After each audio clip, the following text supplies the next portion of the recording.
It was a Wednesday, November 2nd, 2016, in the small town of Redding, California. The air was crisp and the afternoon sun was cold.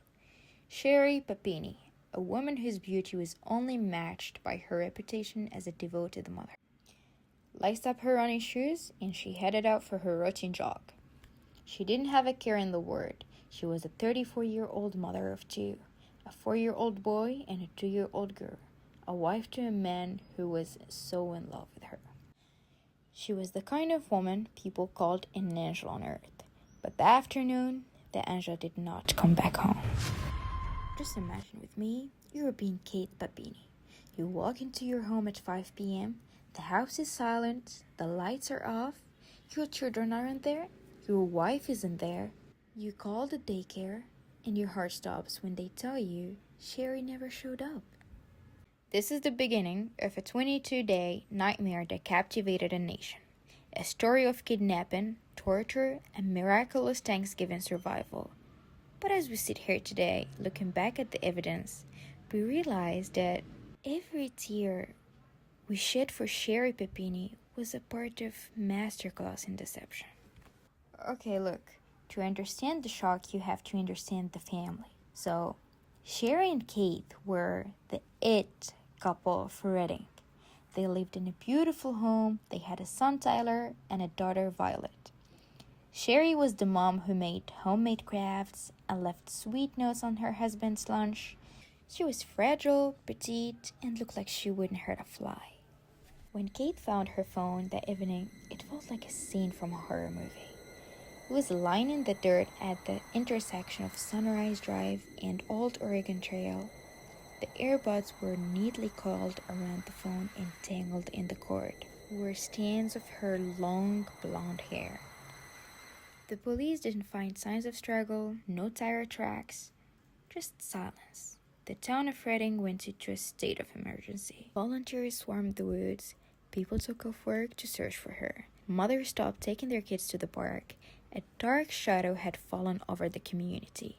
If a supermom could be snatched in a broad daylight, who was safe? Keith was a ghost of a man.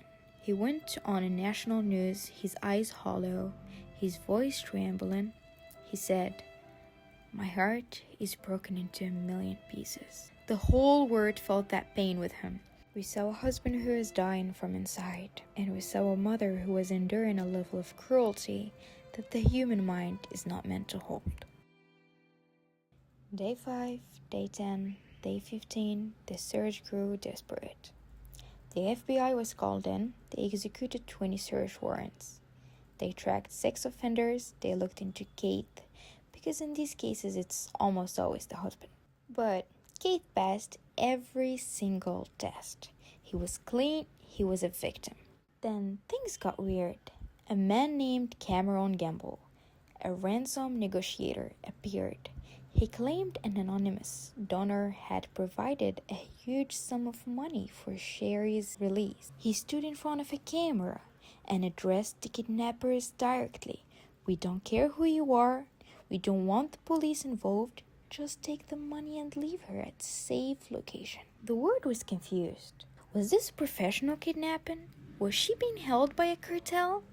The mystery was deepening and the fear was peaking. Every time a body was found in California, the collective breath of the country hitched.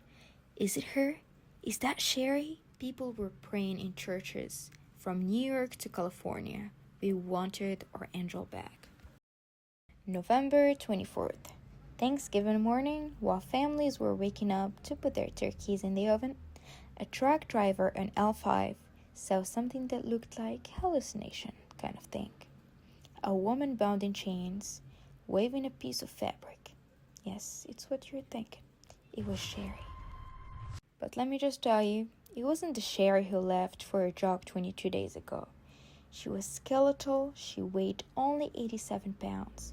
Her beautiful blonde hair had been brutally chopped off.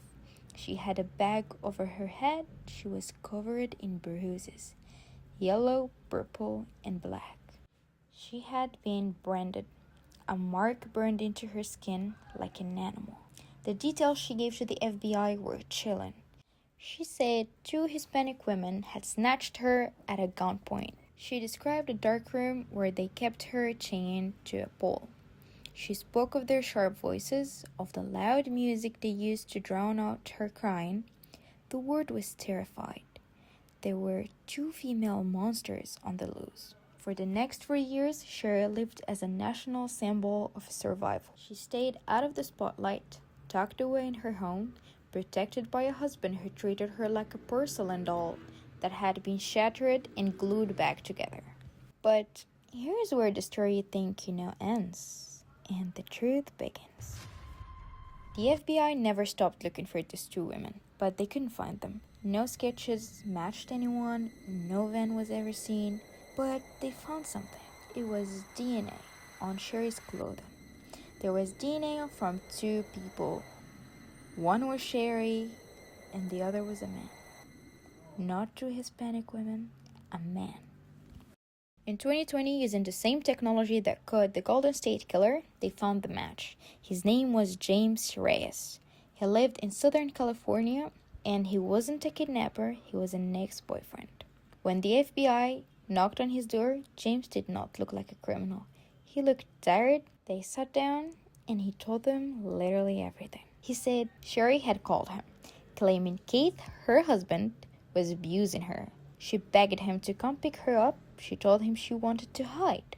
While the world was crying for her, Sherri was in James's guest room. She was eating prepackaged meals. She was watching movies.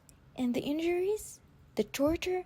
She did it all herself. She asked James to brand her with a wood-burning tool. She used hockey pucks to hit her own shins and arms to create deep bruises.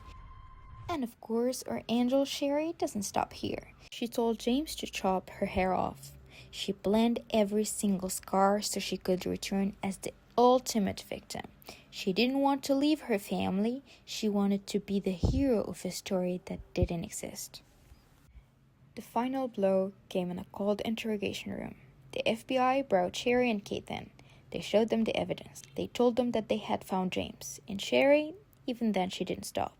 She couldn't stop lying. She looked at her husband, the man who had aged 10 years and 3 weeks, the man who had stayed by her side through the recovery. And she lied to his face and still trying to continue. She told the FBI that James must have kidnapped her too. But the lie finally crumbled. She was arrested and sentenced for 18 months in prison and was ordered to pay over $300,000 in restitution. Keith filed for a divorce immediately, and Sherri Papini wanted to be remembered as an angel. But instead, she will be remembered as the woman who turned the nation's empathy into a weapon. She proved that sometimes the most dangerous person in the room is the one who you're trying to save. So this was the kidnapping that never happened. And even today, one question still remains unanswered.